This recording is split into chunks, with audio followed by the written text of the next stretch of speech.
কোরআন, এতে রয়েছে ইতিহাস, এতে রয়েছে দর্শন, ভূগোল, খগোল, নৃতত্ত্ব, ভূতত্ত্ব, এতে রয়েছে জিওমেট্রি, ম্যাথামেটিক্স, অ্যালজেব্রা, এতে রয়েছে পৌরবিজ্ঞান, সমাজবিজ্ঞান, এতে রয়েছে স্বরাষ্ট্র, পররাষ্ট্র নীতি, রয়েছে অর্থনীতি, রয়েছে রাজনীতি, সব নীতি রয়েছে এর মধ্যে। কিন্তু রাজনীতি আছে বলে কোরআন কোনো রাজনীতির কিতাব নয়। ভাইরা বুঝতেছেন আপনারা? রাজনীতি আছে বলে কোরআনকে কি আমরা রাজনীতির কিতাব বলবো? কখনো বলবো না। কোরআনে বিজ্ঞান আছে তাই বলে আমরা এটা বিজ্ঞানের কিতাব বলবো না। কোরআনে অর্থনীতি আছে বলে এটাকে আমরা অর্থনীতির কিতাব বলবো না। তবে কি বলবো? আমরা বলবো এই পৃথিবীর মানব গোষ্ঠী তাদের জীবন পরিচালনার জন্যে যত নীতি প্রয়োজন সকল নীতির মূল নীতি বিধৃত হয়েছে এই কোরআনের মধ্যে। সব আছে, আল্লাহ তাআলা সব কথা খুলে খুলে বয়ান করে দিয়েছেন। এখন এই যে কোরআন আমরা পেয়েছি আল্লাহর কাছ থেকে, আল্লাহ তাআলা আমাদের দিয়েছেন, এই কোরআন শুধু নামাজ রোজার কথা বলেনি। কোরআন শরীফ ৬৬৬৬টি আয়াত বলা হয় কম বেশি। এই ৬৬৬৬টি আয়াতের মধ্যে মাত্র ৫৫০ আয়াত হচ্ছে হুকমে শরঈ। বলুন তো কি মানে? আদেশ নিষেধ, শরীয়তের বিধান সংক্রান্ত আয়াতের সংখ্যা ৫৫০। একটু ভাবুন, একটু চিন্তা করেন, মজা পাবেন। তো ৬৫০০ আয়াতের মধ্যে যদি ৫৫০ আয়াত হয় আদেশ আর নিষেধ, বাকি আয়াতগুলি কি তা কি কখনো চিন্তা করার অবকাশ হয়েছে আমাদের? মাথায় কি চিন্তা আসছে? কখনো আসে নাই। কপাল আমাদের এমনি এমনি পড়ে নাই। ইরাকের ভাগ্য এমনি এমনি নষ্ট হয় নাই। Palestine, Kashmir, Chechnya, Bosnia, Somalia, Eritrea, আলজেরিয়ার ভাগ্য এমনি এমনি নষ্ট হয় নাই। নষ্ট হয়েছে আমাদের কারণে। কাদের কারণে? আমাদের কারণে। আমরা কোরআনের কাছের থেকে যখন যাই চোখ বুজে যাই। এক ফকির, সে নাকি বলেছিল, কোন জাতের ফকির জানি না, সে তার স্রষ্টার কাছে বলেছিল, স্রষ্টা আমি তো গরিব ফকির, তোমায় তো সব কিছুই দিতে পারো, তা আমাকে যদি তুমি একটু ধনসম্পদ দিতে, যা দিয়ে আমি জীবনে খয়রাত না করে পারি, ভিক্ষা না করে পারি, এরকম যদি একটু কিছু দিতা। তার দোয়া মঞ্জুর হয়ে গেল। এখন তার জন্য স্রষ্টা ব্যবস্থা একটা করলেন। ওই ফকির রাস্তা দিয়ে বাড়ি আসতেছে, বাড়ির কাছাকাছি এসে চিন্তা করলো, আচ্ছা অন্ধরা রাস্তা হাঁটে কেমনে, কেমনে তারা পথ চেনে, একটু দেখি তো কিভাবে অন্ধরা চোখ না থাকলে কি কষ্টটা তাদের হয়। চোখ বুঝা বাড়ি যাওয়ার রওনা করছে। প্রতিমধ্যে একটা বস্তার মতো পায়ে ঠেকলো। সে গালি দিল, কোথার বস্তার বেটা, বস্তা একটা বস্তা ভাড়ায় তুইছে, থর আর জাগা পাইল না, রাগ করে গালাগালি দিয়ে বাড়ি চলে আসে। অনেকদিন পর সে দোয়া করলো যে আল্লাহ, হে আমার স্রষ্টা, দোয়া তো কবুল হইল না। স্রষ্টা স্বপ্নে জানাইলো, তোমারে তো আমি দিছিলাম, কিন্তু তুমি তোমার ভাগ্য পাও দিয়ে আর ঠেলে ফেলেছ। সব জায়গায় চোখ খুলে আসছো, যেখানে মণিমুক্তা ভরা বস্তা রাখছিলাম ওই জায়গায় চোখ বুঝাইতে গেছো। এই পৃথিবীতে মানুষের, মুসলমানেরা তাদের স্বাধীনতা, সার্বভৌমত্ব, তাদের ইজ্জত, তাদের সম্ভ্রম, তাদের নেতৃত্ব, তাদের কর্তৃত্ব, তাদের প্রভুত্ব পৃথিবীর উপরে প্রতিষ্ঠিত করে দেবে যে কোরআন, সেই কোরআনের ব্যাপারে তারা অন্ধ। সব বোঝে, কোরআন বোঝে না। বিমল মিত্রের কড়ি দিয়া কিনলাম বই, এত বড় বই, আগাগোড়া পড়তে মাথায় যন্ত্রণা হয় না।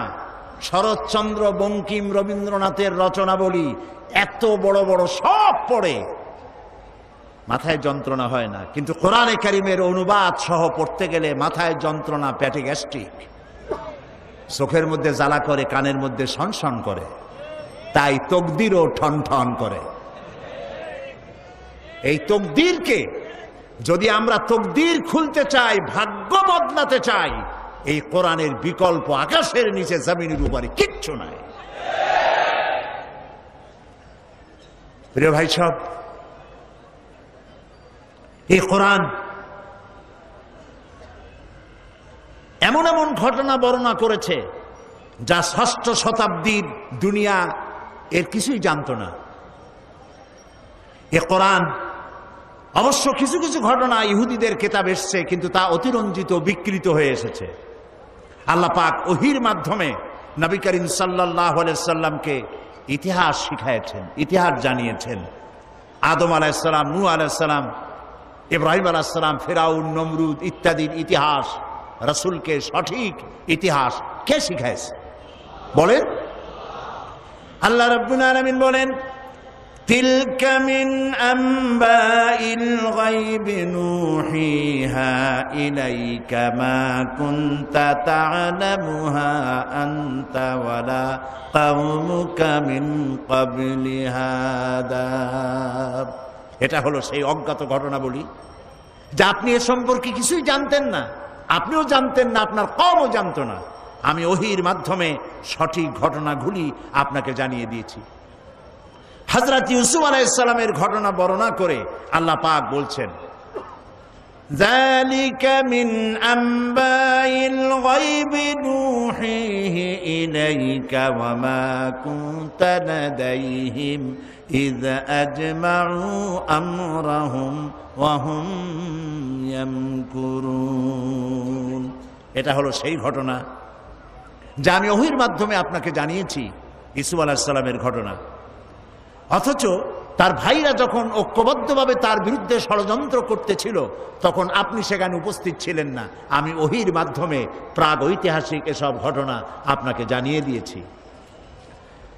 আল্লাহ রাব্বুল আলামিন হযরত মূসা আলাইহিস সালামের ঘটনা রাসূলকে কোরআনের মাধ্যমে শোনাচ্ছেন আর বলছেন, وَمَا كُنْتَ بِجَانِبِ الْغَرْبِيِّ إِذْ قَضَيْنَا إِلَى مُوسَى الْأَمْرَ وَمَا كُنْتَ مِنَ الشَّاهِدِينَ।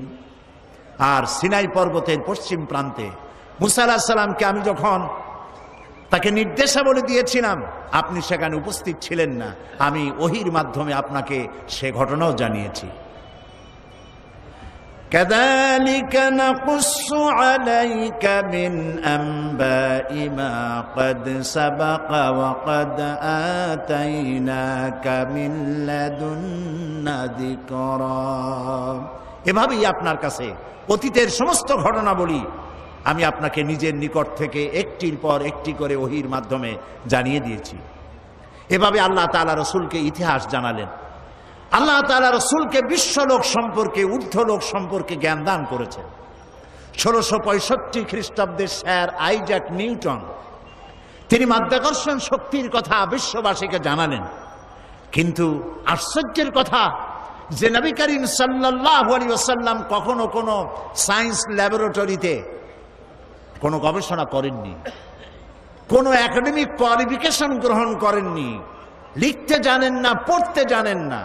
স্যার আইজ্যাক নিউটন যে তথ্য তিনি দিলেন 1665 খ্রিস্টাব্দে, আজ থেকে 1500 বছর পূর্বে এক নিরক্ষর উম্মি নবীর মুখ থেকে আল্লাহ রাব্বুল আলামিন সেই মাধ্যাকর্ষণ শক্তির কথা কোরআন শরীফে আল্লাহ উল্লেখ করে দিয়েছেন।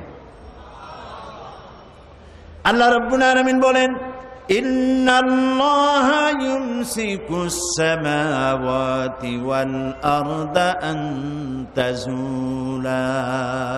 নিশ্চয়ই আল্লাহ নবমণ্ডল এবং ভূমণ্ডলকে এমন ভাবে ধারণ করে রেখেছেন যে এটা পরস্পর থেকে বিচ্ছিন্ন হতে পারে না। এর মধ্যেই ইঙ্গিত রয়েছে যে প্রত্যেকটি গ্রহের আলাদা আলাদা ল অফ গ্র্যাভিটেশন, মাধ্যাকর্ষণ শক্তি রয়েছে। সুবহানাল্লাহ বলুন। আমি ব্ল্যাক হোলের কথা আপনাদেরকে গত বছর না কবে শুনিয়েছিলাম। এই ব্ল্যাক হোলের কথা, অন্ধকূপের কথা আজ বিজ্ঞানীরা বলছেন। মহাশূন্যের ভিতরে রয়েছে ব্ল্যাক হোল। ব্ল্যাক হোলটা কি, একথা আমি আপনাদের সামনে আলোচনা করেছিলাম যে সূর্য হচ্ছে পৃথিবীর চাইতে 13 লক্ষ গুণ বড়, আর গ্যালাক্সির ভিতরে, ছায়াপথের ভেতরে, মিল্কি ওয়ের ভেতরে রয়েছে অসংখ্য তারকা এমন, যার এক একটি তারকা যে সূর্য পৃথিবীর চাইতে 13 লক্ষ গুণ বড়, এরকম 2.5 থেকে 3 কোটি সূর্য খাইয়া হজম করতে পারে এমন হাজার হাজার তারকা আল্লাহ তাআলা মহাশূন্যে রেখে দিয়েছেন।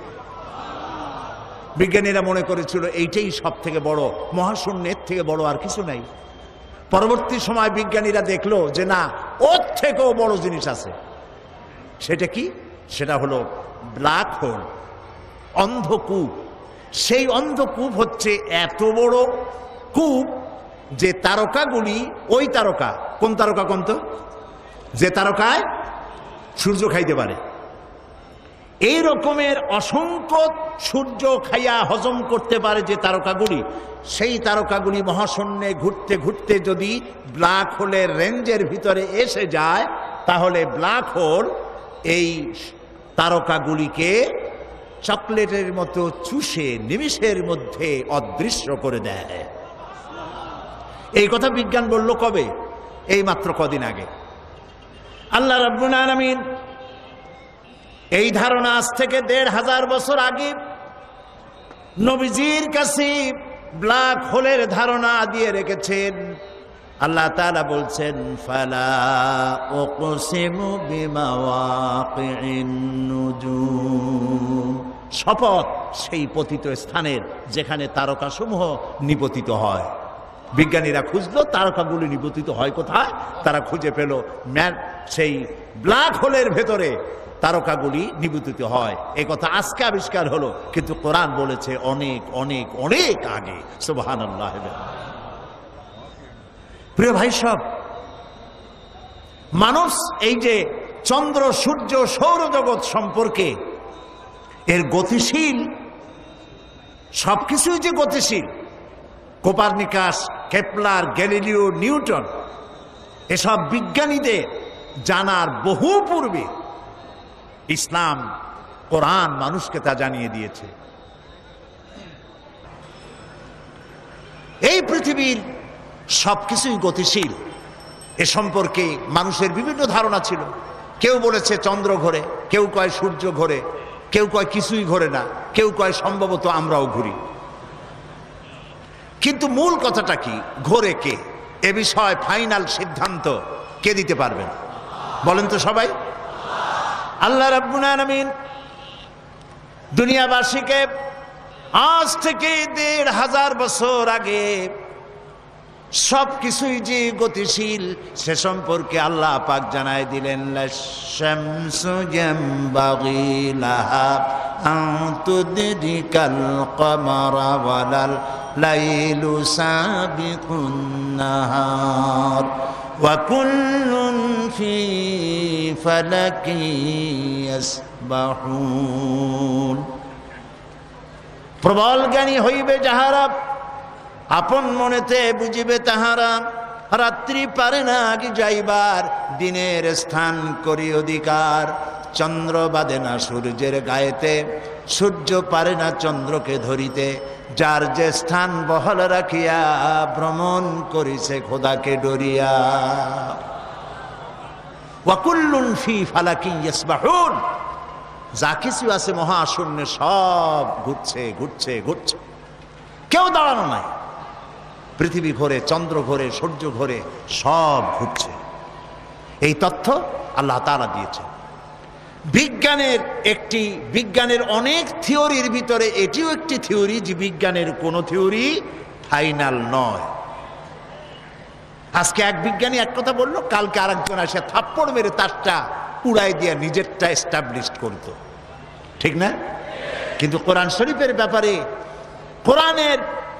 কোরআনে বর্ণিত বিজ্ঞানের এই তত্ত্বটি ভুল, এই কথা বলার মতো হিম্মত পৃথিবীতে কারো আজও হয়েছে?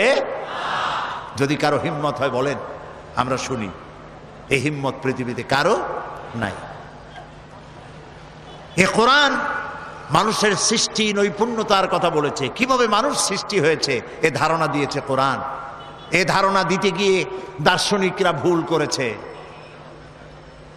মার্কস বলেছেন মানুষ পেট সর্বস্ব, ফ্রয়েড বলেছেন মানুষ সেক্স সর্বস্ব, ডারউইন বলেছে মানুষ মানুষই না, মানুষ বান্দরের গোষ্ঠী।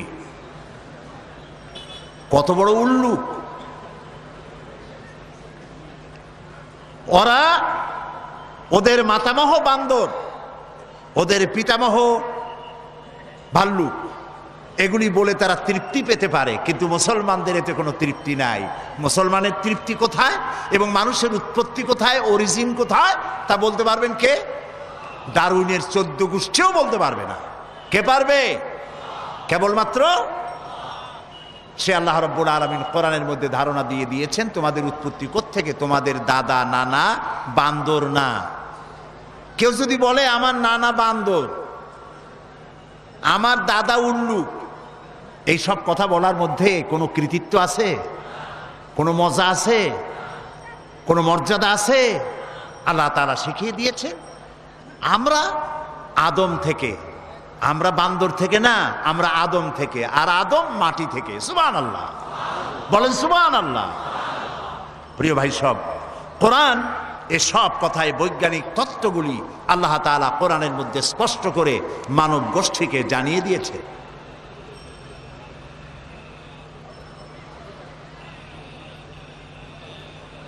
বিজ্ঞান বলছে যে একদিন, দেখুন বিজ্ঞান আর কোরআনের মধ্যে আমি প্রায় বলে থাকি কথা, যে বিজ্ঞান এবং কোরআন পারস্পরিকভাবে সাংঘর্ষিক বা কন্ট্রাডিক্টেড নয়। যেখানে কন্ট্রাডিকশন সৃষ্টি হয় সেখানে প্রাধান্য দিতে হবে কাকে? কোরআনকে। তবে একথা আমি স্বীকার করি, বিজ্ঞানের আবিষ্কার যত বাড়বে কোরআন বোঝা মানুষের জন্য তত সহজ হবে। এখন বিজ্ঞান বলছে যে চন্দ্র সূর্য একদিন এর উত্তাপ হারিয়ে ফেলবে এবং চাঁদে কোনো আলো থাকবে না, সূর্যে কোনো আলো থাকবে না, এমন এক সময় আসবে। কে বলল? বিজ্ঞান বলল। বিজ্ঞানের আজকের এই বক্তব্য 1500 বছর আগে আল্লাহ রাব্বুল আলামিন কোরআনে কারীমের মাধ্যমে নবীজিকে জানায় দিয়েছেন, ইয়াসআলু আইয়ানা ইয়াউমুল কিয়ামা ফাইদা বারিকাল বাসার ওয়া খাসাফাল কামার ওয়া জুমিআশ শামসু ওয়াল কামার। আল্লাহ তাআলা বলেন, এরা রাসূলকে জিজ্ঞেস করে যে কিয়ামত কবে হবে। আল্লাহ তাআলা বলেন, নবীজি আপনি বলে দেন যেদিন মানুষ তার দৃষ্টি শক্তি ঝলসে যাবে আর চাঁদে কোনো আলো থাকবে না, সূর্যেরও একই অবস্থা হয়ে যাবে। চাঁদ এবং সূর্যের আলো থাকবে না, এই কথা আজকে বলতেছে বিজ্ঞানীরা, কিন্তু আল্লাহ তাআলা 1500 বছর আগে কোরআনে কথা বলে রেখেছেন। ইযাস শামসু কুবিরাত ওয়া ইযান নুজুমুন কাদারাত ওয়া ইযাল জিবালু সুজ্জিরাত। যেদিন সূর্যে কোনো আলো থাকবে না, নক্ষত্রগুলো স্থানচ্যুত হয়ে যাবে আর পাহাড়গুলো সরে যাবে। কিয়ামতের কথা জিজ্ঞাসা করা হলে পরে আল্লাহ রাব্বুল আলামিন এ জবাব দিয়া দিলেন, সূর্যেও আলো থাকবে না, চাঁদেও আলো থাকবে না, সব কিছু শেষ হয়ে যাবে। এবং বিজ্ঞানীদের মতে প্রকৃতি, সমস্ত প্রক্রিয়া একদিন বন্ধ হয়ে যাবে। এই প্রকৃতি, এই সূর্য চন্দ্রের চলাচল, এই সমুদ্র মহাসমুদ্রের জোয়ার ভাটা, এই পৃথিবীর চলমান সভ্যতা, এর সব কিছু একদিন শেষ হয়ে যাবে, বিজ্ঞানীরা বলছে। কিন্তু এই সব বক্তব্য আজ তারা বলছেন বা কিছুদিন আগে বলছেন। এবার আল্লাহ কি বলছেন দেখুন, কোরআনে কারীমের মাধ্যমে আল্লাহ তাআলা বিশ্ববাসীকে 1500 বছর পূর্বে জানায় দিয়েছেন, কুল্লু মান আলাইহা ফানি ওয়া ইয়াবকা ওয়াজহু রাব্বিকা যুল জালালি ওয়াল ইকরাম। বিশ্ব যা কিছু আছে সব ধ্বংস হয়ে যাবে, একমাত্র অবশিষ্ট থাকবেন তিনি, যিনি এই সব কিছুকে সৃষ্টি করেছেন। তার অস্তিত্ব ছাড়া আর সব শেষ হয়ে যাবে। সুতরাং বিজ্ঞান যা কিছু আমাদেরকে বলেছে তার বহুলাংশে আল্লাহ তাআলা কোরআনে কারীমের মধ্যে এই তত্ত্বগুলি আমাদেরকে জানিয়ে দিয়েছেন। আজ যে উদ্ভিদের কথা বলা হচ্ছে, উদ্ভিদ সম্পর্কে গবেষণা চালিয়ে বিজ্ঞানীরা বলছেন, এই সিদ্ধান্তে তারা উপনীত হয়েছেন যে প্রকৃতির মধ্যে উদ্ভিদ হচ্ছে মানুষের সব থেকে বড় বন্ধু। আল্লাহ তাআলা এই কথা কোরআনে কারীমের মধ্যে বলে রেখেছেন উদ্ভিদ সম্পর্কে, وَالْأَرْضَ بَعْدَ ذَلِكَ دَحَاهَا أَخْرَجَ مِنْهَا مَاءَهَا وَمَرْعَاهَا। আল্লাহ তাআলা অতঃপর তিনি জমিনকে বিস্তার করে দিয়েছেন এবং এর দ্বারা তিনি উদ্ভিদ উদ্গত করে দিয়েছেন। গাছের চারা হলো এই যে গাছগুলি, গাছ আমাদের বন্ধু। গাছ আমাদের কি বলেন সবাই? গাছ আমাদের বন্ধু। আমাদের বন্ধু, সেই জন্য এদের প্রাণ সংহার করি আমরা চোখ বুঝিয়া। গাছ আমাদের বন্ধু। সারাদিন সারা রাত অহরহ পৃথিবীর মানুষ এবং প্রাণী জগৎ বাতাস থেকে বিশুদ্ধ অক্সিজেন গ্রহণ করে, আর নাক থেকে সবগুলিকে কার্বন ডাই অক্সাইড করে বের করে দেয়। পরিবেশ নষ্ট হয়ে যায়, বিষাক্ত হয়ে যায়। এই বিষাক্ত পরিবেশকে পরিশুদ্ধ করার জন্য পৃথিবীর মানুষের কোনো ফ্যাক্টরি নাই, কলকারখানা নাই। আল্লাহ তাআলা গাছ বানিয়েছেন।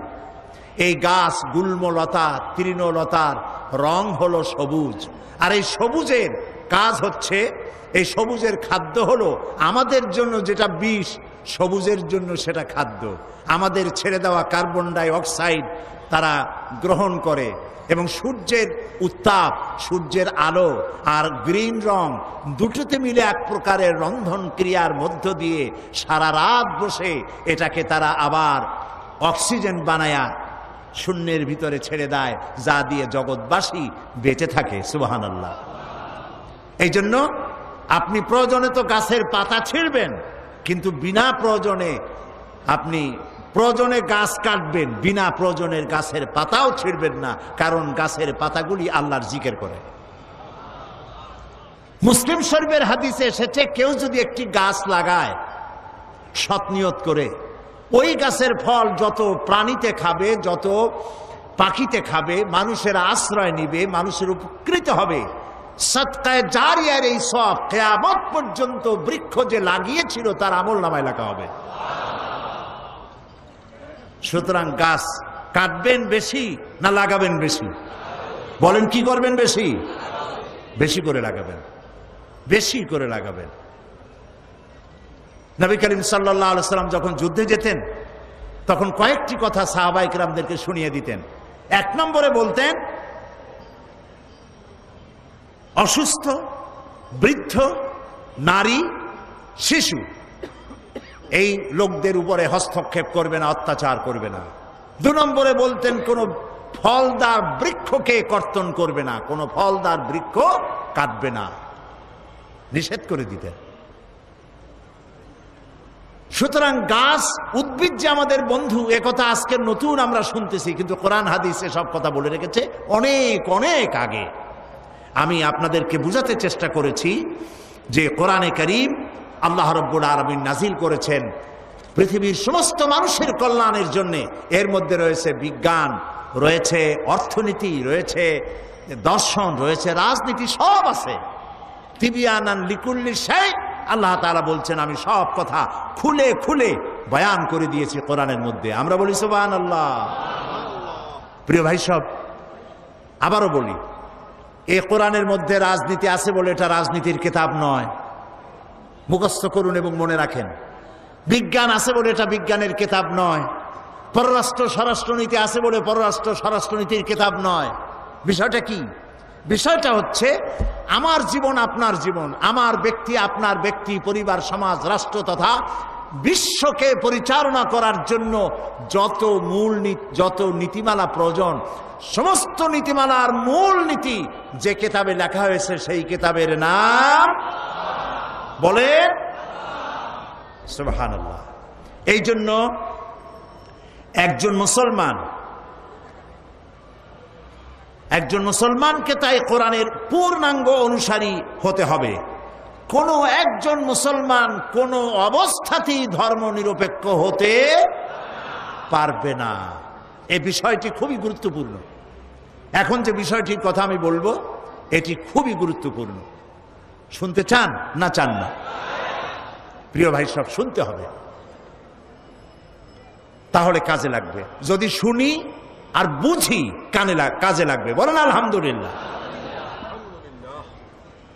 এই ধর্মনিরপেক্ষ মতবাদের কথা গত বছর আমি এখানে বলেছি। আমি 1997 সনে পার্লামেন্টে তদানীন্তন প্রধানমন্ত্রীর সামনে ধর্মনিরপেক্ষ মতবাদের ব্যাখ্যা আলোচনা করেছি। আপনারা রেডিও, টেলিভিশন, পত্রপত্রিকায় অবশ্যই তা দেখতে পেয়েছেন। এবং এটি আমাদেরকে জানতে হবে, বুঝতে হবে। একজন মুসলমান কোন অবস্থায় ধর্মনিরপেক্ষ মতবাদের অনুসারী হতে পারে না। কেন পারে না? কেন পারে না সেই জন্য জানতে হবে ধর্মনিরপেক্ষ মতবাদের ইতিহাস। ধর্মনিরপেক্ষ মতবাদ তৈরি হয়েছে মধ্যযুগীয় ইউরোপ সভ্যতায়। কাগজ কলম থাকলে নোট নেন, আর না থাকলে ব্রেনে, মেমোরিতে তুলে রাখুন, তাহলে আরেকজনের কথার জবাব দিতে পারবেন। মধ্যযুগীয় ইউরোপ সভ্যতায় তখন চলতেছিল চার্চ দিয়ে পাদ্রীরা ধর্মের নামে রাজ্য চালাতো। শুনতেছেন কথা আপনারা? ধর্মের নামে রাষ্ট্র চালাতো। তারা ধর্মের নামে রাষ্ট্র চালাতে গিয়ে নারীদের ব্যাপারে বলল, নারীরা হলো শয়তানের ব্রোকার। ব্রোকার বোঝেন? ধরেন তো বাংলায় কি কয়? দালাল। শয়তানের দালাল। তার মানে তিনি বেহেশতের ভিতরে হযরতে হাওয়া, তাদের ধারণায় নাউজুবিল্লাহ, তিনি হযরত আদম আলাইহিস সালামের কাছে শয়তানের পক্ষ থেকে দালালি করে নিষিদ্ধ ফল, নিষিদ্ধ বৃক্ষের কাছে নিতে এবং নিষিদ্ধ ফল ভক্ষণ করতে বাধ্য করেছিল। তাই স্বর্গচ্যুতি ঘটেছে, নইলে আমরা স্বর্গেই থাকতাম। এই জন্য নারীরা হলো শয়তানের কি? দালাল। নারীদেরকে শুধু ভোগ করো, তাদেরকে কোন ক্রমে জমি জমার উত্তরাধিকার দিও না। তারা ভোগের সামগ্রী, তারা ভোট দিতে পারবে না, জমি জমা বেচা কিনা করতে পারবে না। নারীদেরকে তারা ভোগের সামগ্রী বানিয়েছিল। ইতিহাস মনে রাখুন। নারীরা ছিল নির্যাতিতা, অধিকার বঞ্চিতা। সেই সময় চার্চ দিয়ে যারা স্টেট চালাতো, তারা শিক্ষিত লোকের উপরে, বিজ্ঞানীদের উপরে অত্যাচার করত। শিক্ষিত লোক যাতে মাথা চাড়া দিয়ে উঠতে না পারে সেজন্য শিক্ষার প্রতি মানুষকে নিরুৎসাহিত করত। গ্যালিলিওর মতো একজন বিশ্ববিখ্যাত বিজ্ঞানীকে একটি সত্য প্রকাশ করার কারণে তাকে বিষ পান করাইয়া হত্যা করেছিল। সেই সময় শুরু হয়ে গেল বিজ্ঞান মনস্ক মানুষ আর চার্চের পাদ্রী, দুই দলের মধ্যে সংঘর্ষ শুরু হলো। এই দেশে আমরা ধর্ম দিয়ে রাষ্ট্র চালাতে দেব না, ধর্ম নিরপেক্ষ রাষ্ট্র হতে হবে। ধর্ম আর রাজনীতি একসাথে চলতে পারে না। এটা শুরু হলো। কোথায় শুরু হলো কন্ত? মধ্যযুগীয় ইউরোপে। এবং এরপরে এই সংঘর্ষে চার্চ হেরে গেল, পাদ্রীরা হেরে গেল, জিতে গেল বিজ্ঞান মনস্ক লোকেরা। সেদিন থেকে ধর্ম নিরপেক্ষ, ধর্ম আর রাজনীতি আলাদা শুরু হয়ে গেল। আমার প্রশ্ন এবার আপনাদের কাছে, যে কারণে মধ্যযুগীয় ইউরোপে ধর্মনিরপেক্ষ মতবাদের সৃষ্টি হয়েছিল, ইসলামে তেমন কোনো কারণ ঘটেছে কি? জবাব দেন সবাই। তারা নারীর উপর অত্যাচার করেছিল বলেই চার্চ থেকে রাজনীতি আলাদা করতে হয়েছিল। ইসলাম কি নারীকে নির্যাতন করেছে, না নারীর অধিকার প্রতিষ্ঠিত করেছে? নারীর যখন কোনো অধিকার ছিল না, নারীর যখন কোনো সম্মান ছিল না, নারীকে অধপতনের অতল তলদেশ থেকে সম্মানের হাত ধরে রানীর মর্যাদায় সম্রাজ্ঞীর আসনে সমাসীন করেছে ইসলাম। নারীকে মাতৃত্বের মর্যাদা দিয়েছে। তোমরা কারে কি শিখাও? ওয়েস্টার্ন সিভিলাইজেশন বলে কি শিখাতে চাও? আমরা লেখাপড়া করি নাই? ইউরোপ আর আমেরিকা সেদিন ভোটাধিকার দিল তার নারীদেরকে, সেদিন বেচাকেনা করার সম্পত্তি বিক্রি আর খরিদের অধিকার দিল। আর ইসলাম নারীকে বেচাকেনা করার পিতা এবং মায়ের এবং স্বামীর সম্পত্তির উত্তরাধিকার করেছে ১৫০০ বছর আগে। তাকে ভোটাধিকার দিয়েছে, তাকে গণতান্ত্রিক অধিকার দিয়েছে, তার স্বামীর সমান অধিকার দিয়েছে। বিশ্বনবী মাত্র ২০ থেকে ২৫ মিনিটের একটি ভাষণ দিয়েছিলেন আরাফাতের ময়দানে। জীবনের শেষ ভাষণ, ঐতিহাসিক ভাষণ, বিশ্বনবীর বিশ্বসেরা ভাষণ, মাস্টার স্পিচ। কিয়ামত পর্যন্ত এই ধরনের ভাষণ পৃথিবীর কোন নেতা দিতে পারে নাই, পারবেও না। সেই ভাষণে তিনি সব থেকে গুরুত্বপূর্ণ পয়েন্টগুলি তুলে ধরেছিলেন। ভুলে যান নাই তিনি তখন বিশ্বনবী হিসাবে নারী জাতির কথা। তিনি বলেছিলেন, তোমরা কলেমাকে সাক্ষী রেখে পরের একটি মেয়েকে নিজের জন্য হালাল করেছো। নারীদের উপরে কোনো অত্যাচার করবে না। তুমি যা খাবে তাদেরকে তাই খাওয়াবে, তোমরা যা পড়বে তাদেরকে তাই পড়াবে। নারী আর পুরুষ স্বামী স্ত্রী সমান অধিকার, এ বক্তব্য ইসলাম দিয়েছে, পাশ্চাত্য দিতে পারেনি। কাজেই যে কারণে মধ্যযুগীয় ইউরোপে ধর্মনিরপেক্ষতার প্রয়োজন ছিল, মুসলিম জনগোষ্ঠীর জন্য সে কারণে ধর্মনিরপেক্ষতার কোনো প্রয়োজন নাই। তারা শিক্ষিত ব্যক্তি, বিজ্ঞান মনস্ক ব্যক্তিদের উপর অত্যাচার করেছে চার্চের পক্ষ থেকে ধর্মের নামের এক শ্রেণীর রাজনীতিবিদরা। গ্যালিলিওকে হত্যা করেছে, জ্ঞান বিজ্ঞানে যারা শিখতে চেয়েছে তাদেরকে মারধর করেছে, নিরুৎসাহিত করেছে, যে কারণে সেখানে ধর্মনিরপেক্ষ মতবাদের বিজয় হয়েছে। ইসলামে এমন কোনো কারণ ঘটেছে? এই কোরআনের প্রথম আয়াত কি? প্রথম নাজিল হলো যে আয়াত, সেটা তো নামাজ নয়, রোজা নয়, হজ নয়, যাকাত নয়। প্রথম যে আয়াত নাজিল হলো সে আয়াত ছিল ইকরা, পড়ো পড়ো, রিড অ্যান্ড রিড। সুবহানাল্লাহ কইতে ইচ্ছে করে না? যে ইসলামের নবী বলেছেন উতলুবুল ইলমা ওয়ালাউ কানা বিসিন, জ্ঞান অর্জনের জন্য যদি চীনের মতো দূরতম দেশে যেতে হয় তাও যাও, জ্ঞান অর্জন করো। যখন নবীজির হাতে বন্দীরা আসতেন, যুদ্ধবন্দীরা, নবীজি তাদেরকে শর্ত করতেন, যদি কোনো শিক্ষিত বন্দী 10 জন নিরক্ষর লোককে অক্ষর জ্ঞান দিতে পারে, এই শর্তে তাদেরকে মুক্তি দেওয়া হবে। জেনারেল লিটারেসি, গণসাক্ষরতা অভিযান তোমরা শুরু করনি, শুরু করেছেন বিশ্বনবী মুহাম্মদ রাসূলুল্লাহ সাল্লাল্লাহু আলাইহি ওয়াসাল্লাম। নবীজি আরো বলেছেন, 1 ঘন্টা যদি কেউ জ্ঞান চর্চা করে 60 বছরের নফল ইবাদতের সওয়াব আল্লাহ তার আমলনামায় লিখে দিবেন। কাজী জ্ঞানের দিকে ইসলাম উৎসাহিত করেছে। কাজী যে কারণে মধ্যযুগীয় ইউরোপ সভ্যতায় ধর্মনিরপেক্ষতার প্রয়োজন ছিল, ইসলামে সেই ধরনের কোনো কারণ কোনো কালেও ঘটে নাই। অতএব আমরা স্পষ্ট করে বলতে পারি, আল্লাহ যা করেছেন শয়তান তার উল্টো একটা করেছে। আল্লাহ করেছেন, আল্লাহ দিয়েছেন যাকাত ভিত্তিক ব্যবস্থা, শয়তান করেছে সুদ ভিত্তিক ব্যবস্থা। আল্লাহ তাআলা তৈরি করেছেন ইসলাম, শয়তান তৈরি করেছে ধর্মনিরপেক্ষ মতবাদ।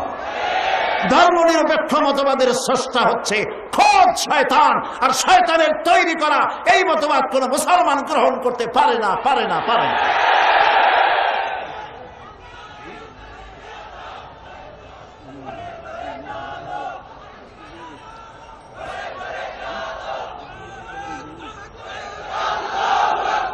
প্রিয় ভাই সব, ধর্মনিরপেক্ষবাদীরা, খারাপ লাগতেছে আপনাদের? আমি জানি খারাপ লাগবে না, কারণ আমরা হেদায়েত নিতে আসছি। অযৌক্তিক কথা বলবো, সেদিন আপনারা আমাকে বিদায় সালাম দিয়ে দেবেন, বলবেন চিরাময় আর আসবেন না। কোরআন হাদিসের বাইরে কথা বলবো না ইনশাআল্লাহ। এবং আমার পেছনে যারা বসে আছেন, বড় বড় আলেমরা বসে আছেন, এবং আমার সামনে যারা বসে আছেন, বহু আলেম সামনেও বসে আছেন, আলহামদুলিল্লাহ বলেন। চট্টগ্রাম তাফসিরের মাহফিল গতকালকের মতো আজও শোনাতে চাই। চট্টগ্রাম তাফসিরের মাহফিল সারা পৃথিবীর মধ্যে কোরআনের তাফসিরের সর্বশ্রেষ্ঠ মাহফিল, সর্ববৃহৎ মাহফিল। কোরআন শরীফের তাফসিরের এত বড় মাহফিল পৃথিবীর কোথাও হয় না। এখানে যে কথা বলা হয় সব কথা রেকর্ড হয়ে সারা দুনিয়ায় ছড়ায় যায়। আমি আজকে এই কথা এই জন্য আনলাম, আমি এসে দেখতে পেলাম এখানের একটি পত্রিকায় এক ব্যক্তি তিনি ধর্মনিরপেক্ষতার ব্যাপারে আমাকে আক্রমণ করে কিছু কথা লিখেছেন। আমি তার নাম নিতে চাই না, আমি তার জন্য দোয়া করি। তার নাম মুসলমান দেখলাম, আল্লাহ তাআলা তাকে হেদায়েত দিন, আমরা বলি আমিন। কই তিনি আমার প্রতিবাদ করলেন, কিন্তু হুমায়ুন আজাদ নামের এক পশু ইত্তেফাক পত্রিকায় কোরআনকে, ইসলামকে যেভাবে আক্রমণ করলো, মুসলমানের গায়ে রক্ত যদি শরীরে থাকে প্রত্যেকটি মুসলমানের প্রতিবাদ করতে বাধ্য। আজ ঢাকা বিশ্ববিদ্যালয়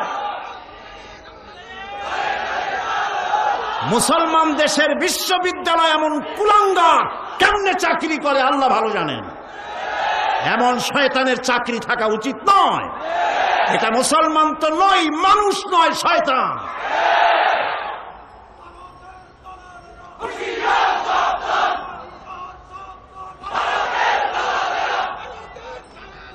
প্রিয় ভাই সব, তবে আশ্চর্য লাগে, থামুন, আশ্চর্য লাগে যে ধর্মনিরপেক্ষ মতবাদের লোকেরা আমার বক্তব্যের প্রতিবাদ যদি কোনো আলেম করতেন, আলেম হিসেবে পরিচিত, খালি লম্বা জামা গায়ে থাকলে হবে না, বাংলাদেশের লোকেরা আলেম হিসেবে চেনে, এরকম কোন আলেম যদি আমার প্রতিবাদ করেন, আমি যৌক্তিক প্রতিবাদ মানতে হাজার বার বাধ্য। আমার ভুল আমাকে ধরিয়ে দিলে আমি সে ভুল সংশোধন করব না, এমন ভুল আমি জীবনেও করব না। বরং আমার কাছে আমার বন্ধু তো সেই ব্যক্তি যে ব্যক্তি আমার ভুল আমাকে শুধরে দেয়, আমি তার জন্য দোয়া করি। আমি মানুষ, আমার ভুল তো হতেই পারে, কিন্তু আমি আদর্শগত কথা, কোরআন হাদিসের কথা যা বলি আমি হিসাব করে বলি, পড়াশোনা করেই বলি। প্রিয় ভাই সব, ধর্মনিরপেক্ষবাদীরা মানুষকে বোকা বানায় ধোঁকা দিয়ে। তারা বলতে চায় ধর্মনিরপেক্ষতার অর্থ ধর্মহীনতা নয়। আমি ধর্মনিরপেক্ষতার ইংরেজি কি বলুন তো? সেকুলারিজম। এখন চলুন, ইংরেজি ভাষায় বিশ্ববিখ্যাত ডিকশনারির নাম হলো random house dictionary of English language.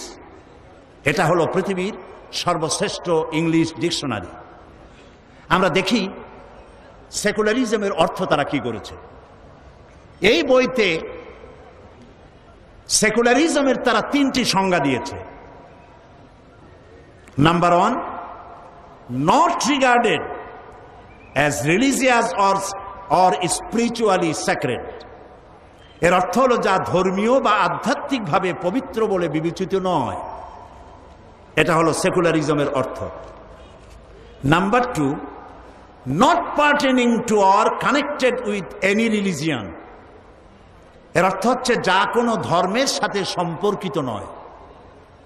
সেকুলারিজমের তৃতীয় সংজ্ঞা, number 3, not belonging to a religious order। যা কোনো ধর্ম বিশ্বাসের সাথে সম্পর্কিত নয় তাকেই সেকুলারিজম বলা হয়। এছাড়া এনসাইক্লোপিডিয়া ব্রিটানিকা এবং অক্সফোর্ড ডিকশনারিতে লেখা হয়েছে ধর্মনিরপেক্ষতার অর্থই হলো ধর্মবিরোধিতা এবং ধর্মহীনতা। ধর্মনিরপেক্ষবাদীরা বলে যে কোরআন শরীফে ধর্মনিরপেক্ষতার দলিল আছে। কোথায় আছে? তাদের নেতা নেত্রীরা যখন এসব কথা বলে, অনুসারীরা চিন্তা করে, মাশাআল্লাহ, আমাদের নেত্রী তো কোরআন হাদিসও পড়ে। সাংঘাতিক, চোখ ছানা বড় হয়ে যায়। তারা বলে লা ইকরাহা ফিদ্দীন, মৌলবীরা জানে না, খালি ধর্মনিরপেক্ষতার বিরুদ্ধে কথা কয়, অথচ কোরআন বলছে লা ইকরাহা ফিদ্দীন। মানুষের ধর্মের মধ্যে বাড়াবাড়ি নেই, ধর্মের মধ্যে বাড়াবাড়ি নাই, অর্থ এটাই, লা ইকরাহা ফিদ্দীন। কিন্তু আয়াত নাজিল হয়েছে কখন, কি উদ্দেশ্যে? এর অর্থ হচ্ছে এই যে জবরদস্তি করে কোনো অমুসলিমকে মুসলমান বানানো যাবে না। এমনকি সূরা আনফালে বলা হয়েছে যুদ্ধ চলাকালীন সময় যদি কোনো অমুসলিম ইসলামকে জানার জন্য মুসলমানদের তাঁবুতে আসে, তাহলে তাকে তুমি ইসলাম বুঝাও। যদি সে ইসলাম বোঝে তো ভালো কথা, ইসলাম কবুল করুক। আর যদি না বোঝে, কোনো আঘাত করবে না, নিরাপদে তার ডেরায় পৌঁছে দাও, তারপরে যুদ্ধের আগে নয়। এ কথা তো বলা হয় নাই যে তোমার কাছে ইসলাম জানতে আসলো, অথবা যারাই তোমার কাছে আসলো ঘেঁটি পাড়ায় ধরিয়ে মুসলমান বানায় দাও। আছে এরকম কথা? লা ইকরাহা ফিদ্দীন, ধর্মের মধ্যে কোনো বাড়াবাড়ি নাই। এইটারে তারা বলে নিয়েছে যে ধর্মের মধ্যে বাড়াবাড়ি নাই, মানে হলো যার যার ধর্ম তার কাছে নামাজ রোজা করা, আমার ইচ্ছা করলে করলাম, না করলে না করলাম, শ্বশুর বাড়ি না মামু বাড়ির আবদার। আরেকটি তারা দলিল বলেন, সেটা হচ্ছে কন্ত, সেটা কি? ও মাশাআল্লাহ, আপনাদের তো তাও মুখস্থ। ওদের সব থেকে মজবুত দলিল লাকুম দীনুকুম ওয়ালিয়া দিন, এটা হলো ধর্মনিরপেক্ষতার আয়াত। নাউযু বিল্লাহ, আল্লাহর কালাম বোঝেন না এটা স্বীকার করেন, আল্লাহর কালাম পড়েন না এটা স্বীকার করেন। কোরআন শরীফের প্রতিটি সূরা নাজিলের একটা প্রেক্ষাপট আছে, তাকে আরবিতে কি বলা হয়? শানে নজুল। আপনি যে আয়াতটা পড়লেন লাকুম দীনুকুম ওয়ালিয়া দিন, এটি কোন সূরা? সূরা কাফির। এটা নাজিলের প্রেক্ষাপট কি? নাজিলের প্রেক্ষাপট হলো কাফেরেরা মুহাম্মদ সাল্লাল্লাহু আলাইহি সাল্লামকে বলেছিল যে ইয়া মুহাম্মদ সাল্লাল্লাহু আলাইহি সাল্লাম বলবেন না, তা আমার বলে দিতে হয় কেন? যখনই নাম শুনবেন আর বলবেন সাথে সাথে বলবেন সাল্লাল্লাহু আলাইহি সাল্লাম। আসুন আমরা ভাগ করে নিই ধর্মকে। আমাদের মধ্যে ধর্ম নিয়ে তো একটুখানি টাগ অফ অর হচ্ছে, কাশমাকাশ হচ্ছে। আসুন আমরা এক কাজ করি। কি কাজ? বলে আমরা কোরাইশরা কিছুদিন আপনার মসজিদে গিয়ে আপনার আল্লাহরে দুই একটা সেজদা দিয়ে আসবো, আর আপনি আপনার দলবল নিয়ে মাঝে মধ্যে আমাদের মূর্তিগুলার সামনে প্রণাম করে যাবেন। এভাবে আমরা ধর্ম ভাগাভাগি করে নেব। এটি হচ্ছে প্রেক্ষাপট।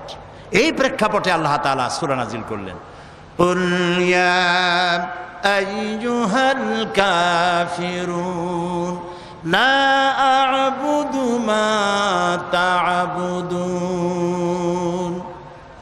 বলুন হে কাফেরেরা, তোমরা যার ইবাদত করো আমরা তার ইবাদত করি না, আবার আমরা যার ইবাদত করি তোমরা তার ইবাদত করো না।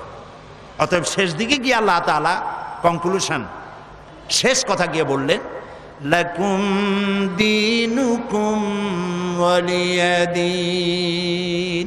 অতএব তোমাদের ধর্ম তোমাদের জন্য, লাকুম দীনুকুম, তোমাদের ধর্ম তোমাদের জন্য, তোমাদের দিন তোমাদের জন্য, আর আমাদের দিন আমাদের জন্য। এখানে কি নিরপেক্ষর কথা না পক্ষের কথা? একটু বিবেক সম্মত হয়ে বুঝে শুনে জবাব দেন। এই আয়াতের অর্থ কি দাঁড়ালো? ধর্মের পক্ষ না নিরপেক্ষ? ধর্মের পক্ষে। কাফেরেরা তোমরা তোমাদের ধর্মের পক্ষে থাকো, আমরা আমাদের ধর্মের পক্ষে থাকি। ধর্ম নিয়ে কোনো 50-50 ভাগ করা চলবে না। এটাই হলো মূল কথা। এখন এই ধর্ম নিরপেক্ষর কথা তারা বলেন যে আমাদের দেশে সুফি দরবেশরা তারা ধর্ম নিরপেক্ষ ছিলেন। নাউজুবিল্লাহ। কোন সুফি, কোন দরবেশ, কোন ওলি ধর্ম নিরপেক্ষ ছিলেন? প্রমাণ করুন। আল্লাহর নবী ধর্ম নিরপেক্ষ ছিলেন? আল্লাহ নিজেও কি ধর্ম নিরপেক্ষ? আমার একদিন বলছিল, আমি একবার পার্লামেন্টে, ওই দলের নাম নিলাম না, একজন মুরব্বী নেতা, আমি তারে বললাম যে ভাই আপনাদের সাথে আমাদের কোনো শত্রুতা নাই, আপনি আমার কোনো ধানি জমিনে আমার পাকা ধানে মই দেন নেই, আর আমিও আপনার কোনো হালের গরু পিটিয়ে মারি নেই। আপনার আমার বাড়ি পাশাপাশি না যে জমিনের আইল ঠেলা ঠেলি নিয়ে কোনো শত্রুতা আছে। আপনারা আমার শত্রু না, আমিও আপনাদের শত্রু হওয়া উচিত না। শুধু মতাদর্শ নিয়ে মতবিরোধ, আপনারা এই ধর্ম নিরপেক্ষ মতবাদটা বাদ দিলে ভালো করতেন। এটি একটি কুফরি মতবাদ। তিনি আমাকে বললেন কোন কি? আল্লাহ নিজেই তো ধর্ম নিরপেক্ষ। আমি চিন্তা করলাম দাড়ি দুড়ি পাইকে গেছে, দুর্ভাগ্য, কোরআন সম্পর্কে কোনো জ্ঞান নাই, আফসোস। আল্লাহ ধর্ম নিরপেক্ষ কেন হন? আল্লাহ তো সবচেয়ে ধর্মের পক্ষে। তিনি বলেছেন ইন্নাদ-দীনা ইনদাল্লাহিল ইসলাম, আমার কাছে মনোনীত একমাত্র, কেবলমাত্র, শুধুমাত্র ওয়ানলি ওয়ান, নাম কি? বলেন নাম কি? এই পৃথিবীর সমস্ত ধর্মের মধ্যে আল্লাহ তাআলা কোনটাকে নিজের পছন্দনীয় বলেছেন? চিল্লায় বলেন। তাহলে আল্লাহ নিজে ধর্মের পক্ষে, ইসলামের পক্ষে, ঠিক না? রাসূল নিরপেক্ষ। পৃথিবীর কোনো একজন নবী ধর্মের ব্যাপার নিরপেক্ষ যদি থাকেন আপনারা নাম কন, আমি শিখে যাই আপনাদের কাছে। রসুলের অসংখ্য সাহাবীদের মধ্যে একজন সাহাবীর নাম বলেন যিনি ধর্ম নিরপেক্ষ ছিলেন। পৃথিবীতে হক্কানি যত আলেম আছে, আলেমের সংজ্ঞা আবারও বলি, কোনো টুপি দাড়ি অনেক লম্বা জামা এ দিয়ে আলেম হয় না। আলেম হতে হলে ইলেম থাকতে হয় এবং জাতির কাছে আলেম হিসেবে বিবেচিত হতে হয়। সেরকম কোন আলেম আপনাদের কি জানা আছে যিনি ধর্ম নিরপেক্ষ? তাহলে আপনি বিএসসি পাস করেন আর এমএসসি পাস করেন, ইসলাম কিছুই বোঝেন নাই। আল্লাহ আপনার তৌফিক দিক আপনি যাতে ইসলাম বোঝেন। প্রিয় ভাই সব,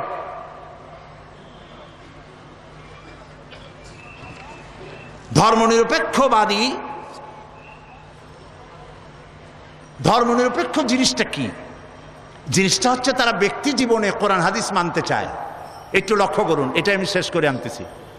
ব্যক্তি জীবনে হজ করবে, ব্যক্তি জীবনে নামাজ পড়বে, রোজা করবে, আল্লাহর কথা মানবে। কিন্তু আল্লাহ দোকানে যে আইন করেছেন ওজনে কম দেওয়া যাবে না, খাদ্যে ভেজাল দেওয়া যাবে না, এটা মানবে না। আল্লাহ যে রাজনীতি করার ব্যাপারে কোরআন এবং হাদিসের আইন মানতে বলেছে এটা তারা মানবে না। পার্লামেন্টে আল্লাহর আইন মানবে না, নির্বাচনে আল্লাহর আইন মানবে না, ক্যান্টনমেন্টে আল্লাহর আইন মানবে না, অফিস আদালতে আল্লাহর আইন মানবে না। তাই তারা সুযোগ পাইলে ফতোয়া বন্ধ করে দেয়। বোঝেন না কথা? কথা বুঝে আসছে? তাহলে আর কিছু বলা লাগবে? তো এইটার নাম হলো ধর্মনিরপেক্ষ মতবাদ। জীবনের আপনি আচ্ছা আর একটা কথা চিন্তা করেন, আল্লাহ দরকার নাই বিশ্ববিদ্যালয়, কলেজে, ইউনিভার্সিটিতে আল্লাহর দরকার নাই, পার্লামেন্টে আল্লাহর দরকার নাই, সেক্রেটারিয়েটে আল্লাহর দরকার নাই, শিল্প কলকারখানায় আল্লাহর দরকার নাই, বঙ্গভবনে আল্লাহর দরকার নাই, কলকারখানায় খেতে খামারে আল্লাহর দরকার নাই, ব্যবসা বাণিজ্যে আল্লাহর দরকার নাই, নির্বাচনে আল্লাহর দরকার নাই। অতএব এই আল্লাহকে দিয়ে আমরা করবোটা কি? ওদের চিন্তা হচ্ছে, হে আল্লাহ, হে রসুল, তোমরা দুজনা মসজিদ, মাদ্রাসায়, খানকায় থাকো, আর আমাদের জীবনের বিস্তীর্ণ অঙ্গনে চিরস্থায়ী 144 তোমাদের জন্য, এর মধ্যে ঢুকতে পারবে না। নাউযুবিল্লাহ, নাউযুবিল্লাহ। এবার আল্লাহ কি বলছেন? এই ধরনের চিন্তা যাদের, এই ধরনের চিন্তা যাদের, যে নামাজ রোজা আল্লাহর কথা মতো, ধর্ম আর রাজনীতি আলাদা, এই চিন্তা যারা করে তাদের সম্পর্কে আল্লাহ কি বলেন দেখুন। আফাতুমিনুনা বিবাদিল কিতাবি ওয়া তাকফুরুনা বিবাদ ফামা জাযাউ মান ইয়াফআলু মিনকুম ইল্লা খিজিয়ুন ফিল হায়াতিদ দুনিয়া ওয়া ইয়াওমাল কিয়ামাতি ইউরাদ্দুনা ইলা আশাদ্দিল আযাব। আফাতুমিনুনা বিবাদিল কিতাব ওয়া তাকফুরুনা বিবাদ, তোমরা কোরআনের কিছু কথাকে স্বীকার করবে আর কিছুকে করবে অস্বীকার। যদি এটা হয় তাহলে দুনিয়ার জীবন হবে লাঞ্ছনার জীবন তোমাদের, আর কিয়ামতের দিন চূড়ান্ত কঠিন শাস্তি তোমাদের জন্য অপেক্ষা করছে। আল্লাহ তাআলা বলছেন, ইয়া আইয়ুহাল্লাযীনা আমানু আতিউল্লাহ ওয়া আতিউর রাসূল, হে বিশ্বাসীরা, তোমরা যারা ঈমান এনেছো শোনো, আল্লাহ এবং রাসূলের আনুগত্য করো। কে বলতেছেন কোন তো? কি করতে বলতেছেন? আল্লাহ এবং রাসূলের কোন ক্ষেত্রে? জবাব দেন, কোন ক্ষেত্রে আনুগত্য করতে বলছে? যদি সকল ক্ষেত্রেই হয় তাহলে ধর্মনিরপেক্ষ মতবাদীরা কি জবাব দিবেন? প্রিয় ভাই সব, সুতরাং মুসলমান হয়ে যে ব্যক্তি ধর্মনিরপেক্ষ মতবাদের অনুসারী হয় সে তার নিজের সাথে, নিজের ঈমানের সাথে প্রতারণা করে। এ ব্যক্তি মুসলমান হতে পারে না, অবশ্যই মুনাফিক। আল্লাহ তাআলা এই মুনাফিকি থেকে ধর্মনিরপেক্ষ মতবাদী লোকদেরকে ইসলামের দিকে পূর্ণাঙ্গভাবে সামিল হওয়ার তৌফিক দান করুন, আমরা বলি আমিন। এই জন্য খাঁটি মুসলমান হওয়ার জন্য এখন আমি সামান্য একটু ফর্মুলা দিয়েই মোনাজাত করে দেব। সেজন্য দাঁড়ানো ভাইয়েরা বসেন। এবার যারা দাঁড়ানো, আমি তো প্রায় আজকে 2 ঘন্টার মতো কথা বলেছি, আলহামদুলিল্লাহ। তো এত লম্বা কথা বলার মধ্যে একবারও কিন্তু বলি নাই বসেন। এইবার আদর করে, যত্ন করে, সম্মান জানিয়ে বলছি, মেহেরবানি করে বসুন। আর আমি জানি চিটাগাঙ্গের মানুষেরা দারুণ ভদ্র, এক কথা 2 বার বলা লাগে না। আলহামদুলিল্লাহ। একটু জিকির করেন, লা ইলাহা ইল্লাল্লাহ, লা ইলাহা।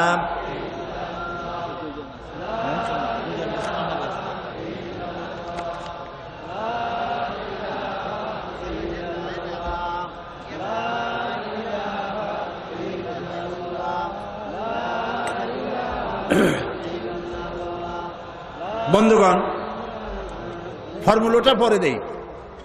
নতুন খবর, খুশির খবর, 2 জন অমুসলিম ভাই ইসলাম কবুল করতে এসেছেন। আমরা যদি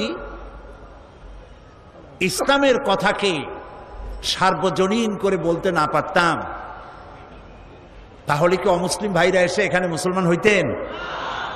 যারা আমাদের বিরুদ্ধে কথা বলেন, একটু চিন্তা ভাবনা করে বলবেন। এ পর্যন্ত এই পৃথিবীতে মুসলমানেরা যে দেশে সংখ্যা গরিষ্ঠ, সেখানকার ধর্মীয় সংখ্যালঘুরা থাকে সব থেকে বেশি নিরাপদ।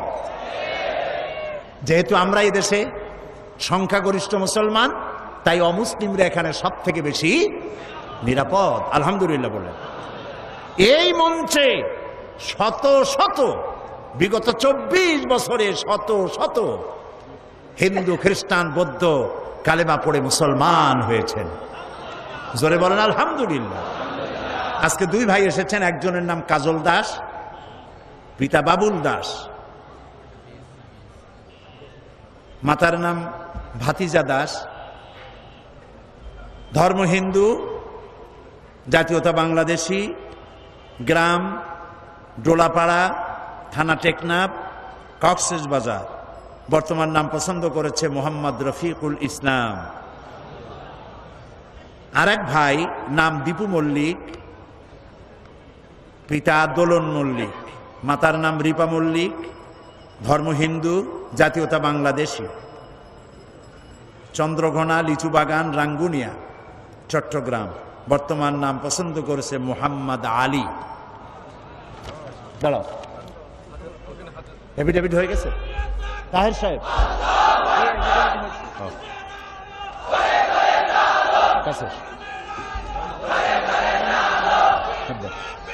এরা আলহামদুলিল্লাহ তারা এফিডেভিট করিয়ে এসছে। আলহামদুলিল্লাহ বলেন। সরকারি নিয়ম অনুযায়ী এফিডেভিট করে এসেছেন। বলো লা ইলাহা ইল্লাল্লাহু মুহাম্মাদুর রাসূলুল্লাহ। আল্লাহ ছাড়া কোনো ইলাহ নাই, মাবুদ নাই। মুহাম্মদ সাল্লাল্লাহু আলাইহি ওয়াসাল্লাম আল্লাহর প্রেরিত রাসূল। আশহাদু আন লা ইলাহা ইল্লাল্লাহু ওয়াহদাহু লা শারীকা লাহু ওয়া আশহাদু আন্না মুহাম্মাদান আবদুহু ওয়া রাসূলুহু। আমি সাক্ষ্য দিচ্ছি আল্লাহ ছাড়া কোনো ইলাহ নাই, কোনো উপাস্য নাই, মাবুদ নাই। তিনি এক, তিনি একক, তার কোনো অংশীদার নাই।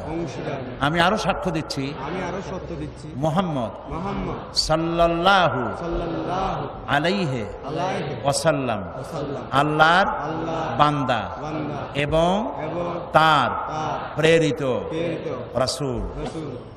সকলকে বলো আসসালামু আলাইকুম। আমি যথারীতি প্রতি বছরের মতো এবারেও এই 2 নতুন ভাই, নিষ্পাপ 2 ভাই, যাদের আমল নামায় এখন কোনো গুনাহ নাই, রাসূলের হাদিস অনুযায়ী তাদের আমল নামায় এখন কোনো গুনাহ নাই। সুতরাং এই নিষ্পাপ 2 ব্যক্তিকে এই বিশাল জনসমুদ্রের পক্ষ থেকে আমি তাদেরকে আলিঙ্গন করছি।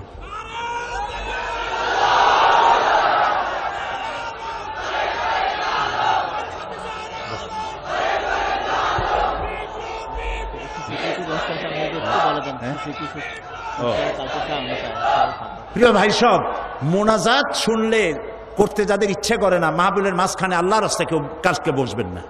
আপনারা জানেন আমি বেশ বিরক্ত হই, ঘন্টার পর ঘন্টা কথা বলি, কিন্তু আমি একটু বিরক্ত হয়ে যাই মোনাজাতের নাম শুনে যারা হাঁটেন। মোনাজাত জাতের পছন্দ নয়, আল্লাহর রাস্তায় মাহফিলের মাঝখানে কালকে আর বসবেন না, এক সাইডে বসবেন। আল্লাহ আপনাদের প্রতি রহম করুন, বলে না আমি। আগামীকাল কয়টার সময় তাই স্যার? আগামীকাল সকাল 9:30টায় এই প্যান্ডেলে শিশু কিশোরদের সমাবেশ হবে 25 বছর তাফসিরের পূর্তি উপলক্ষে। আলহামদুলিল্লাহ বলে। আমরা সবাই কম বেশি ইসলাম জানি, কিন্তু বাচ্চা ছেলেরা ইসলাম জানার এবং বিভিন্ন প্রশ্নের জবাব সব জায়গায় খুঁজে পায় না। এই জন্য আপনারা আপনাদের শিশুদের কয় বছর থেকে? 5 বছর 12, জি 5 বছর বয়সের শিশু থেকে নিয়ে যালামনা আনফুসানা ওয়া ইন লাম তাগফির লানা ওয়া তারহামনা লানাকুনান্না মিনাল খাসিরিন রব্বানা লা তুযিগ কুলুবানা বা'দা ইয হাদাইতানা ওয়া হাব লানা মিন লাদুনকা রাহমাতান ইন্নাকা আনতাল ওয়াহ্হাব।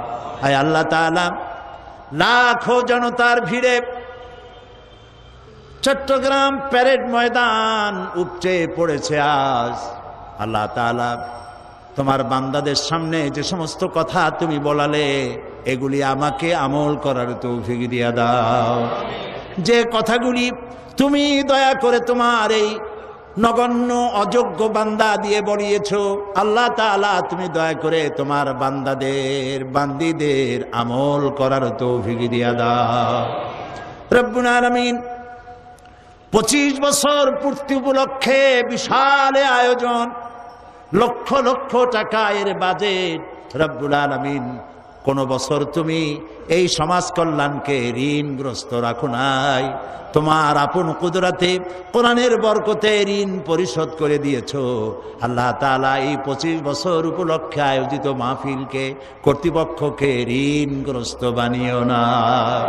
অতীতের মতো তোমার বান্দা বান্দীদের হাত খুলে দিও, কলিজা খুলে দিও, প্রাণ ভরে এই মাহফিলে সাহায্য করার তৌফিক দান করে দিও। রব্বুল আলামিন, এই মাহফিলে যারা দেশ বিদেশ থেকে যারা যাতায়াত করবেন, যাতায়াত আসান করে দিও, নিরাপদ করে দিও, বাড়িতে হেফাজত করে রেখো। রব্বুল আলামিন, বাংলাদেশে শান্তি দাও, সমৃদ্ধি দাও। বাকি 3 দিন কোরআনের তাফসীর হওয়ার মতো সুন্দর পরিবেশ তুমি করে দাও। আল্লাহ তাআলা, এই মাহফিলে মানুষেরা বড় আশা করে আসে। আল্লাহ তাআলা, তাদের আশা এখানে দোয়া কবুল হয়। এই দোয়া এই মাহফিলের জন্য হয় না, এই দোয়া এই মাহফিলের জন্য কবুল হয় ধারণা এরকম নয়। আমাদের আকীদা আল্লাহ তুমি সব জানো, তারপরেও কলেমায়ে শাহাদাতের সাক্ষী দিতে হয়। তাই সাক্ষী দিচ্ছে মাবুদ, লোকেদের বিশ্বাস যেহেতু কোরআনের মাহফিল, তাই তুমি দয়া করে দোয়া কবুল করো মাবুদ। মানুষের এই আশা যেন ভঙ্গ না হয়। তোমার বান্দা বান্দিরা দেশ বিদেশ থেকে কত আশা করে দোয়া চায়। আল্লাহ তাআলা যে যে আশা করে দোয়া চেয়েছে, প্রত্যেকের দিলের আশা তুমি পুরা করে দিও মাবুদ। আমি তোমার এক অযোগ্য নগণ্য গোলাম। এই বিশাল মাহফিলে কথা বলার জন্য যেমন কণ্ঠস্বর এবং যেমন স্বাস্থ্যের প্রয়োজন, যেমন মেধা, প্রজ্ঞা, ইলম প্রয়োজন, তুমি দয়া করে তোমার পক্ষ থেকে এই গুনাহগারকে দান করে। আল্লাহ তাআলা, এই মাহফিল বহুত উলামায়ে কেরাম আসেন, সমস্ত উলামায়ে কেরামের সেহাতে তাইয়্যিবা, হায়াতে তাইয়্যিবা, সেহাতে কুল্লি আল্লাহ তুমি দান করে দিও। আগামীকাল শিশু কিশোর সমাবেশ, পরের দিন ওলামার সমাবেশ এবং শেষ দিনে মহিলাদের ব্যাপারে বিস্তারিত কথা বলার আশা রাখি। আল্লাহ তাআলা মা বোন ভাই বোন সকলকে আসার বসার সুন্দর পরিবেশ করে দিও। এই মাঠকে আল্লাহ কুদরতি কায়দায় মানুষ আসার বসার জন্য যা দরকার তুমি তোমার কুদরতি কায়দায় করে দিও। রব্বানা তাকাব্বাল মিন্না ইন্নাকা আনতাস সামিউল আলিম وتب علينا إنك أنت التواب الرحيم سبحان ربك رب العزة عما يصفون وسلام على المرسلين والحمد لله رب العالمين واجعل آخر كلامنا عند الموت لا إله إلا الله محمد رسول الله আল্লাহ। আসসালামু আলাইকুম রহমতুল্লাহ।